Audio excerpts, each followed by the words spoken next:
बिस्मिल्लाहिर्रहमानिर्रहीम, अस्सलाम वालेकुम, वेलकम टू द बीनर सलीम शो। इस वीडियो के अंदर हम डिस्कस करने वाले हैं कि हुकूमत के आखिरी 7 दिन और इन 7 दिनों में दिए जाने वाले अवाम को तोहफ़ों के बारे में। इसके अलावा हम इस वीडियो के अंदर ये भी बात करने वाले हैं कि जैसे जैसे हुकूमत के जाने का वक्त करीब आ रहा है, वैसे वैसे मौलाना फजलुर रहमान साहब, जो कि हुकूमत के एक बहुत बड़े इत्तेहादी हैं और सिर्फ हुकूमत के ही नहीं बल्कि PDM के अंदर सदारत भी उनके पास है, और उन्हीं की सदारत को लेकर के पीपल्स पार्टी और नून लीग में मसले मसाइल होना शुरू हो गए। क्योंकि जब PDM बनी थी तो तब पीपल्स पार्टी ने कहा था और तब PMLN ने इसके ऊपर अग्री किया था कि भाई जो सदारत है PDM की वो रोटेट होगी तमाम पॉलिटिकल पार्टीज़ के पास। लेकिन उस टाइम पर भी मौलाना फजलुर रहमान ने अपनी ईगो का इशू बनाया और ये कहा कि नहीं जी, सदर थे मैं ही होसा, तो वो सिर्फ PDM की सदारत ही नहीं, वो मुल्क की सदारत भी चाहते हैं। और इसके अलावा उनकी बहुत सारी ख्वाहिशात और फरमाइशें हैं, वो मैं आपके सामने रखने वाली हूँ। Last but never the least, 22 लोग इमरान खान ने निकाल दिए। कहाँ निकाले, क्यों निकाले, किसके कहने पर निकाले, इन सब की तफसीलात मैं आपको बताने वाली हूँ। लेकिन सबसे पहले फर्स्ट थिंग फर्स्ट, वो कहते हैं ना 4 दिन की चांदनी फिर अंधेरी रात, ये आलम है इस हुकूमत का। और वो इसलिए है क्योंकि आप चाहे नून लीग के सपोर्टर हों, चाहे आप ना हों, चाहे आप PTI के सपोर्टर हों, चाहे आप पीपल्स पार्टी के सपोर्टर हो, चाहे जमात इस्लामी के, चाहे मौलाना फजल, जिस भी पोलिटिकल पार्टी के आप सपोर्टर हैं, आप पाकिस्तानी हैं। और जिस मुल्क में आप रहते हैं बहैसियत पाकिस्तानी, आपका ताल्लुक चाहे लोअर मिडिल क्लास से हो, मिडिल क्लास से हो, या अपर मिडिल क्लास से, या हाई क्लास से हो, सब क्लास वाले यही चाहते हैं कि जी उनको 2 वक्त की रोटी खाने में दिक्कत ना आए। जो हाई क्लास वाले हैं वो तो ये चाहते हैं कि जी अल्ले तल्ले याशियाँ भी हो जाए, हम ज़रा फ़ौरन शौरन ट्रिप भी मार लें और बड़े कंफर्टेबल तरीके से मार लें। जो मिडिल क्लास लोग हैं उनका यही होता है कि जी महीने में 1-2 बार अगर हम कहीं आउटिंग पर चले जाए अपनी फैमिली के साथ तो हमारे लिए बड़ा कंफर्टेबल है। जो लोअर मिडिल क्लास लोग हैं वो ये समझते हैं कि अगर अपने बिजली के बिल किस्तों के बगैर जमा करा दे, अपना किराया टाइम पर दे दे, तो उनके लिए बड़ी गनीमत है। अब ये आप किसी भी पॉलिटिकल पार्टी के सपोर्टर हो, लेकिन एक बात तय है और वाज़ेह है कि हर हुकूमत पाकिस्तान में जाते जाते अवाम को रिलीफ देकर जाती है।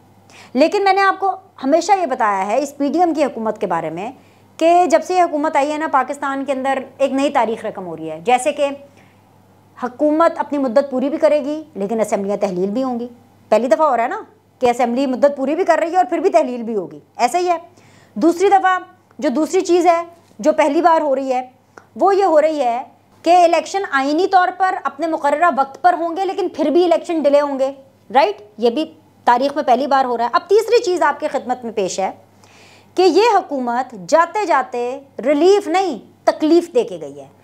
और ये बात किसी भी पॉलिटिकल पार्टी के सपोर्टर या वर्कर के लिए नहीं है, ये बात एक पाकिस्तानी दूसरे पाकिस्तानी को बता रही है, रोना रो रही है। और वो ये है कि पिछले हफ्ते में इसका रोना रो रही थी कि भाई 7.5 रुपये बिजली की यूनिट महंगा कर दी। कल परसों की बात है इनफैक्ट 24 रुपये LPG महंगी कर दी। और कल रात को भाई मतलब हम सोकर उठे, पता चला कल 1 नहीं 2 नहीं 3 नहीं 4 नहीं 20 रुपये पेट्रोल महंगा कर दिया। और कुछ खुदा का खौफ करो, मतलब डायरेक्ट 20 रुपये पेट्रोल महंगा कर दिया। आवाम से ही सारी कुर्बानियाँ लेनी है, आवाम से ही सारी कुर्बानियाँ लेनी है। कहने को कितने दिन रह गए, आज 2 तारीख है जब मैं आपसे मुखातिब हूँ। 3 4 5 6 7 8 9, ये वो 7 दिन है क्योंकि 9 तारीख को असम्बली हो जानी है तहलील। 7 दिनों के अंदर इन्होंने पाकिस्तान की आवाम को 7 झटके और 7 धमाके दिए हैं। मैं आपको सही बता रही हूँ, इसका मुझे इससे कोई गर्ज नहीं है कि हुकूमत चाचू की हो, कि हुकूमत नून लीग की हो, कि हुकूमत जिसकी भी हो। ये जिसकी भी हुकूमत है उसने हमारे पेट पे लात मारी है।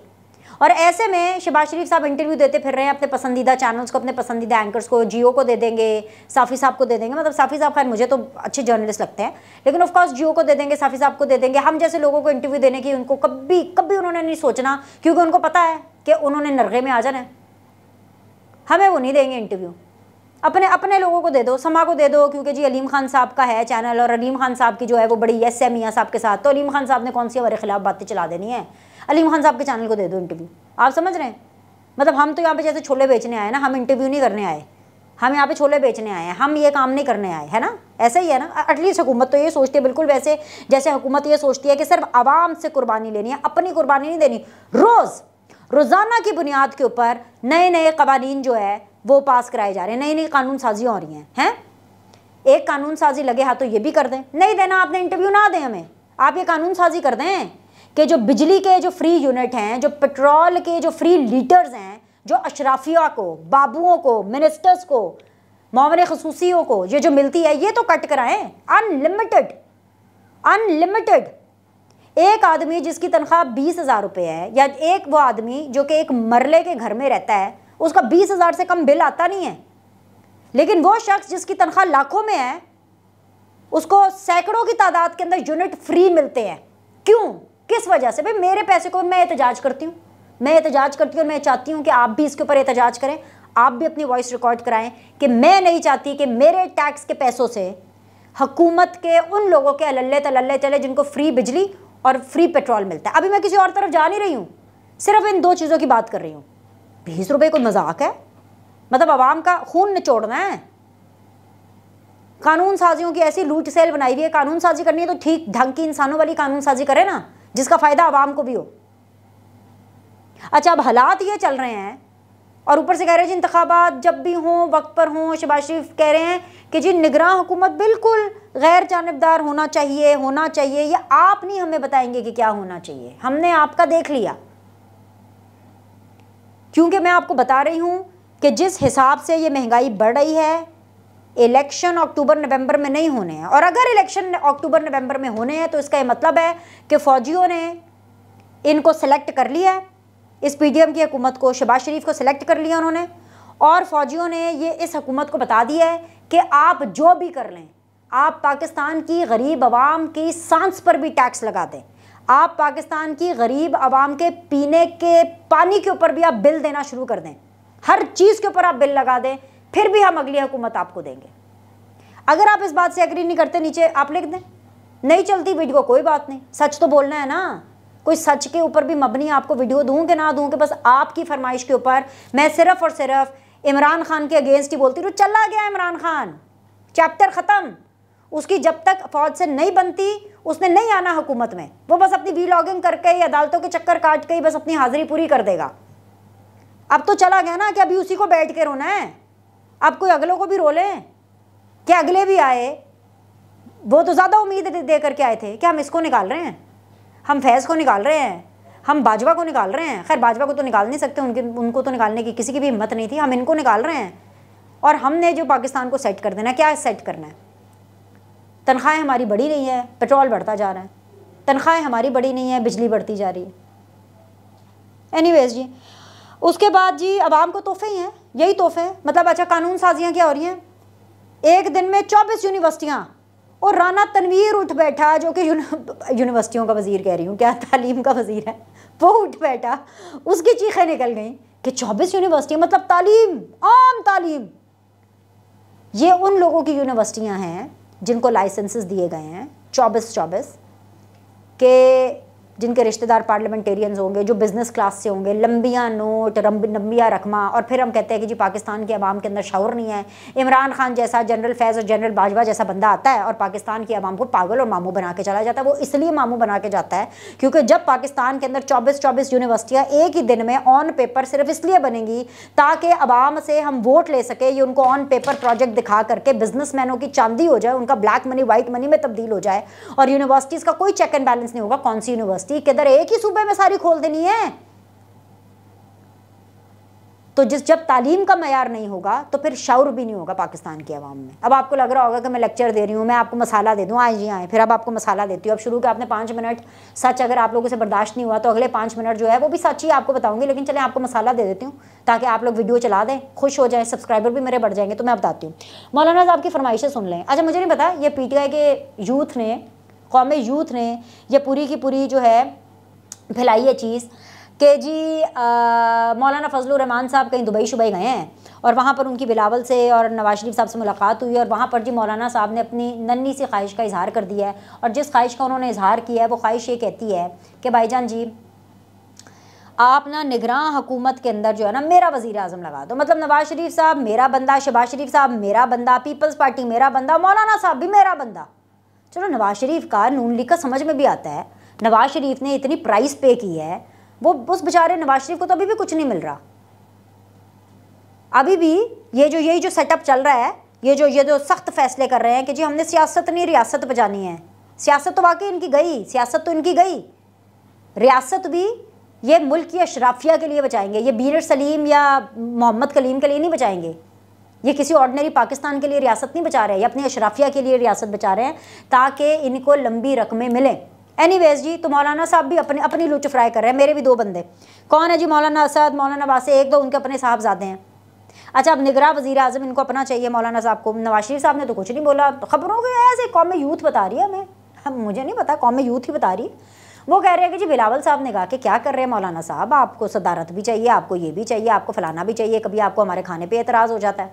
मौलाना साहब ने बड़ा बुरा बनाया कि भाई इतना सा बच्चा, कल का लड़का जो है वो मुझे ऐसी बातें सुना रहा है। हालांकि बिलावल कल का लड़का नहीं है, वो सबका बाप है, जितनी इंटेलिजेंस और जितनी पार्लियामेंट्री पॉलिटिक्स उसको पता है। खैर एनीवेज जी, आए जी नाराज़ होके, जाहिर सी बात है गुस्सा कहीं ना कहीं तो निकलना था। ऊपर से बाजोड़ का हमला, वहाँ पे खुदकुश धमाका, वो भी इनके कन्वेंशन पर। अब जब वहाँ पर भी नज़र आ रहा है ओ भाईजान ऐते की हो गया, यहाँ पे तो निगरा वज़ीर आज़म भी मौलाना साहब को नहीं मिल रहा, पता नहीं मुल्क की सदारत मिलती भी है कि नहीं मिलती। वहाँ से आया जी वो जो कैंपेनिंग के लिए जो एक मौका था वो भी छीन लिया गया, क्योंकि दहशतगर्द धमके, तो सीधा आके जी मौलाना साहब ने डायरेक्ट गुस्सा वो 26 इंटेलिजेंस एजेंसियों पर निकाल दिया कि जी वो जो 26 इंटेलिजेंस एजेंसियाँ किधर है, मुल्क भर में 26 इंटेलिजेंस के इदारे हैं, वो कहाँ गायब हैं। ठीक है, इदारे तो गायब हैं, आप उनसे पूछ लें, लेकिन कोई आपसे भी पूछे, गवर्नर तो आपका है मुल्क के अंदर, चाहे निगरान ही गवर्नर हो, लेकिन अगर निगरान गवर्नर जो है वो अगर किसी काम का नहीं होता, और अगर आप मुझसे ये तवक्को करते हैं कि मौलाना साहब के गवर्नर से ना पूछें, तो फिर मौलाना साहब इतने होम्योपैथिक निगरान सेटअप के लिए अपने लोगों का नाम क्यों दे रहे हैं? फिर ना दें, किसी एक तरफ आ जाए ना। सही बात है कि नहीं है? तो भाई अब पता नहीं ये क्या भाव ताव सब इनके चल रहे हैं, मुझे तो ये नहीं पता, लेकिन खैर मैं आपको इतना बता दी हूँ, मौलाना साहब को कुछ बहुत ज़्यादा मिलने नहीं वाला। वहाँ बलोचिस्तान के अंदर जो है पीटीआई वहाँ से फारिग हो गई, जो बाप है वो भी फारिग ख़त्म शुद, जैसे पार्टी बनी थी वैसे ख़त्म। बाप जो है वह एक्चुअली अपने असल बाप के पास चली है, बिकॉज ज़ाहिर सी बात है उन्होंने नून लीग में शमूलियत इख्तियार कर लिया है। बाप के ज़्यादातर लोग, ये वाला चैप्टर है जाम कमाल एंड ऑल दैट सब, ये गए भी नून लीग से ही थे, नून लीग से वहीं पर गए थे, वापस जम हो गए नून लीग के अंदर। इसके अलावा जी अब वो जी हैंडसम खान साहब की भी सुन लें, मतलब एटीट्यूड है ना जो, माशाल्लाह वो कमाल है। पार्टी में मुझे लगता है टोटली 22 लोग होंगे, मुझे नहीं पता अब कितने लोग रह गए, पीटीआई के सबकी गिनती होनी चाहिए। अब वो जितने भी लोग रह गए हैं ना, वो जो एक अयूब खान साहब की जो बाकियात है ना, उन्होंने जो है वो साइन किए हैं, दस्तखत से बाज़ाब्ता तौर पर उन्होंने नोटिफिकेशन जारी किया है। 1 नहीं 2 नहीं, ब्रेकिंग न्यूज़ चला दें आप फटे, पाकिस्तान तहरीक इंसाफ ने तादीबी कार्रवाइयाँ करते हुए जनूबी पंजाब के मुख्तलिफ अजला से पार्टी पॉलिसी से इनहराफ करने पर 22 अरकान को पार्टी से निकाल दिए।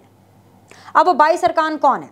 वो जी 22 अरकान हैं जी साबिक वज़ीर आला पंजाब उस्मान बुज़दार, साबिक MNA सरदार मोहम्मद खान लगारी और साबिक वफाकी वज़ीर मखदूम खुसरू बख्तियार की जो बुनियादी रुकनियत है वो कैंसिल कर दी। इसके अलावा और भी 22 लोग शामिल हैं, जावेद अख्तर अंसारी साहब है, फ़ारूक आज़म मलिक साहब हैं, इसके अलावा जी मोहम्मद अख्तर मलिक साहब हैं, इसके अलावा सैयद मोहम्मद नदीम है, एहतशामुल हक है, बहावल खान अब्बासी हैं, सबीन गिल हैं जी, मियाँ शफ़ी मोहम्मद, सैयद मोहम्मद, पूरे 22 लोगों की लिस्ट, ये 22 लोग निकाल दी। अब इसके बाद तो मैं कहूँगी कि मेरे ख्याल से एक दफ़ा पीटीआई के लोगों की ना गिनती होनी चाहिए और उनसे पूछ लेना चाहिए, हाँ जी भाई अब कितने लोग रह गए पीटीआई के अंदर, ये पूरा मामला है। तो लुब्बे लुबाब आपको ये बताना है कि आपने इससे पहले सिलेक्टिव इलेक्शन सुना था, अब इस दफ़ा सेलेक्टिव कैंपेनिंग होगी, क्योंकि दहशत गर्दों ने भी अपना सर उठाना शुरू कर दिया है। और इन दहशत गर्दों को लाने वाले तो अपने थे ना, अपने कौन? बाजवा, अपना कौन? फैज़। और इनके ऊपर कार्रवाई करते हुए तो पर चलते हैं, इनसे तो कोई नहीं पूछेगा। इमरान खान साहब से सब पूछेंगे, हम भी पूछते हैं खान साहब से, उनसे भी पूछना चाहिए, बाकी 2 लोगों से भी पूछना चाहिए। और बाकी जो हालात इस टाइम पे चल रहे हैं ना, निगरान हुकूमत का 7 दिन हो गए हैं, इनको कुछ नहीं पता कि क्या करना, सिर्फ फरमाइशी प्रोग्राम ही चलना है। और आप देखना अल्लाह के फजलो करम से ऊपर से पूरे नाम आ जाएंगे और आपको एक अनाउंसमेंट के तौर पर पता चल जाएगा कि भाई निगरान हुकूमत के अंदर ये आ गए। लाइक करें, सब्सक्राइब करें, आपसे अगली वीडियो में मिलते हैं।